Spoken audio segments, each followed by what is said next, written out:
everyone, my name is Juan Rivera and I am an artist specializing in graphic design and illustration. When I draw, I use references, and since I love drawing geeky stuff, I started referencing cosplayers.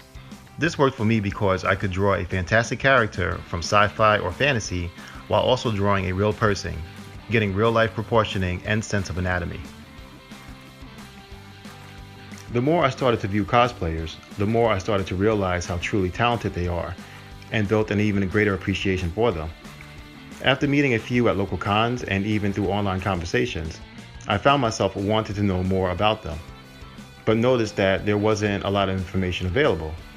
So I decided to create this channel, making a space where you can learn more in-depth information about your favorite cosplayer, both male and female. I want to do this for the cosplayers, to help them get the notoriety they deserve and often don't receive as talented individuals, and to help fans have a better understanding of the people behind their favorite cosplays. That said, let's begin this week's cosplayer profile, Jessica Nigri. Jessica Nigri is a professional cosplayer, one of the most famous and renowned in her field. As many cosplayers, she makes her own costumes. She also makes costumes for others. She refers to herself as a workaholic. Jessica is an attractive and extremely talented person with a vibrant, magnetic personality. She values kindness in people and always attempts to deliver the same in both her personal and professional life. Born in Reno, Nevada, August 5, 1989, Jessica Nigri grew up in Christchurch, New Zealand. This is where her mother is from. She grew up in a large Catholic family. She eventually moved back to the States, to Arizona. When she came back to the States and started to attend middle school, she was viciously teased for her accent and nerdy interests. In 2009, a friend of hers bought her a ticket to the San Diego Comic-Con. Her friend suggested that she dress up for the con, as many people do.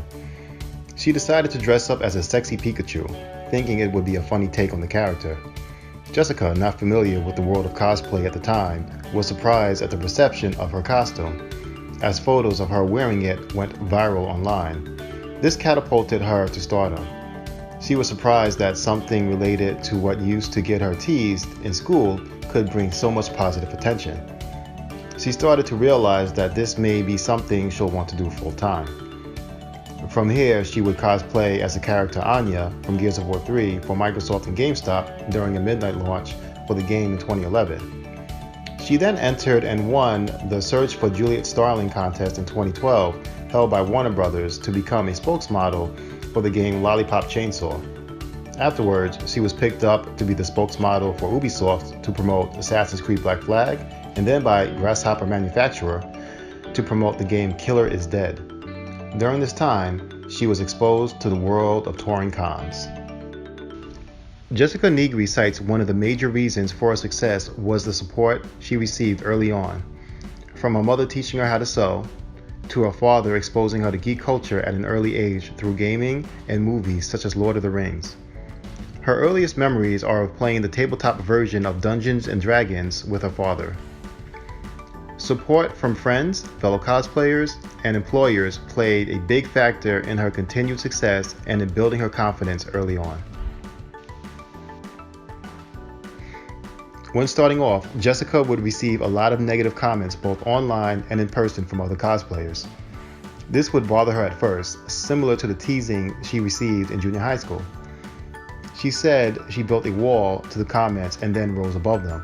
She would counteract many of the negative comments with kindness.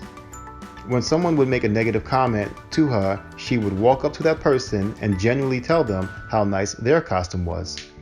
This would defuse the situation. It often led to the attacker to feel shamed and embarrassed. Understanding her own insecurities, she knew that everyone else had insecurities they were dealing with. One of the reasons why people attack others is to mask their own bad feelings towards themselves. Understanding this, Jessica would better deal with the negativity she received to the point where it became a non-issue in her career and success. Regarding her sexy way of cosplay and the criticism she receives for it, Jessica is aware of the stereotypes regarding women in cosplay, but states that this is the way she likes to cosplay and finds it empowering. She believes that women should be in control of their body in every sense, that people should be able to express themselves how they want within cosplay. This is regardless of body type, as she openly encourages fans that express a need to cosplay but won't because they do not have a body like Jessica's. Cosplay is for everyone. That said, she also is interested in making her cosplay more inclusive and is sensitive to perpetuating the negative stereotypes of women in cosplay. Her boyfriend's name is Ryan. He describes Jessica as the funniest person he knows. Ryan is very supportive of Jessica and her business, often helping her at con appearances with photos and with video editing.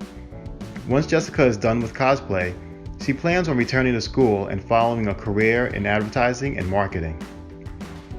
Jessica states that cosplay gave her life, that cosplaying brought her closer together with her family, introduced her to her boyfriend, and has given her life experiences she would have otherwise not have had. Alright everyone, thanks for joining me today. If you would like to learn more about Jessica Nigri, there's actually a great documentary on her on roosterteeth.com. I'll leave a link at the bottom to the documentary. Also, I'll leave links to all of her social media outlets. Please follow her on Facebook, Instagram, Twitter, and so forth. Please leave me a like and a comment below if you enjoyed today's video. Also, if there's a cosplayer that you would like to see featured in a future episode, please let me know in the comments section below as well. We'll be doing these videos once a week, so if you'd like to see more, please subscribe. Alright, thanks again. Once again, my name is Juan, and have a great day. See you next week.